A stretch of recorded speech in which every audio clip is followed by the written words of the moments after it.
नमस्कार, जय हिंद, जय भारत, जय छत्तीसगढ़। आज ये खबर बताते समय शर्म आ रही है क्योंकि आज भी ऐसे ही समाज पे हम रहते हैं जहां लोगों की मानसिकता इतनी गिरी हुई है, इतनी गंदी सोच है कि रास्ते में अकेली चलती हुई युवती या महिला दिख जाए तो लोगों की नीयत इतनी खराब हो जाती है कि वो किस हद तक चले जाते हैं, जो आपको लगातार खबरों के माध्यम से देखने को मिलती है। ये शर्म की बात मैंने इसलिए कही है क्योंकि ऐसे समाज पे रहते हैं जहां लोगों की मानसिकता लोग कितना भी सुधारने की कोशिश कर लें, लेकिन जिनकी नीयत खराब होनी है उनकी नीयत को कोई सुधार नहीं सकता है। इस बात की तकलीफ है और यही तकलीफ के बीच में एक और खबर निकलकर सामने आती है छत्तीसगढ़ के जांजगीर चांपा जिले से, जहां पर एक महिला 30 साल की महिला के साथ 7 युवकों ने मिलकर गैंग रेप किया है, बलात्कार किया है। और ये खबर जब बाहर आई तो हर एक का दिल दहल गया क्योंकि उस महिला का ना कोई अपना घर परिवार वाला था, ना कोई उसके साथ में रहता था। सिर्फ अपना जीवन यापन करने के लिए वो लोगों के घर पे झाड़ू पोछा करने, साफ सफाई का काम वो किया करती थी। आपको पूरी कहानी क्या है विस्तार में बताते हैं और आखिरी में आप कमेंट करके बताइएगा कि ऐसे समाज के बीच में जब हम रहते हैं तो कितनी घिन आती है ऐसे लोगों से जो आज भी इतनी गंदी सोच रखते हैं और अपने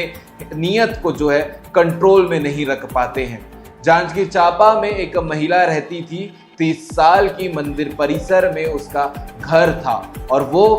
हर दिन अपना घर चलाने के लिए लगातार जो है अपने काम को करने के लिए, अपने घर चलाने के लिए लोगों के घर पे झाड़ू पोछा का काम करती थी। इसी दौरान 28 और 29 तारीख की रात में जब वो वापस लौट रही थी 1:30 से 2 बजे के करीब अपने घर, तो रास्ते से 3 बाइक में सवार युवक आते हैं। करीब 7 लोग उस बाइक में सवार रहते हैं, 3 बाइक में, और महिला को अकेले जाता हुआ देख उनकी नीयत बिगड़ जाती है। उसे घर छोड़ने और मंदिर परिसर पे जहां उसका घर है वहां छोड़ने का बहाना उसे देकर अपने साथ में बैठाते हैं और गांव और मोहल्ले से अलग ले जाकर उसके साथ बारी बारी गैंग रेप करते हैं और उसके बाद में उसे गांव से अलग ले जाकर किसी एरिया में उसे छोड़ देते हैं। महिला अगले दिन तत्काल घबरा कर जो है जांजगीर चांपा थाना में पहुंचती है, रिपोर्ट दर्ज कराती है और उसके बाद पुलिस जो है वो छानबीन करने की शुरुआत करती है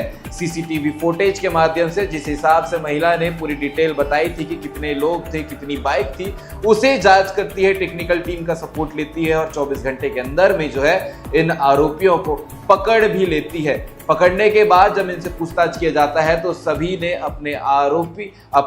जो उनके ऊपर आरोप लग रहे थे उसे वो स्वीकार करते हैं कि उन्होंने उस महिला का गैंग रेप किया है। उनके नाम भी आपको जानने चाहिए जिन लोगों ने इतना गंदा काम किया है एक अकेली महिला को देखकर, क्योंकि 7 लोग थे तो सबके नाम सामने आए हैं। प्रदीप मनहार 19, और इसमें पूरे जितने भी युवक थे सबकी उम्र 19 साल है। आपको बताते हैं प्रदीप मनहार इसमें शामिल है, शिवम बंजारे, अनिल महिलांगे, सूरज टंडन, दीपेश कुमार कुर्रे और साथ ही शानू मिर्जा, ये सभी लोग इस कांड में शामिल है और पुलिस ने इसे पकड़कर जो कार्रवाई है वो करते हुए इन्हें जेल भेज दिया है। लेकिन बड़ा सवाल ये है 19 साल की उम्र में इस कदम को उठाने की सोच दिमाग में कैसे आ रही है युवकों के अंदर में, ये बड़ा सवाल है। और ऐसे समाज पे रहने के बाद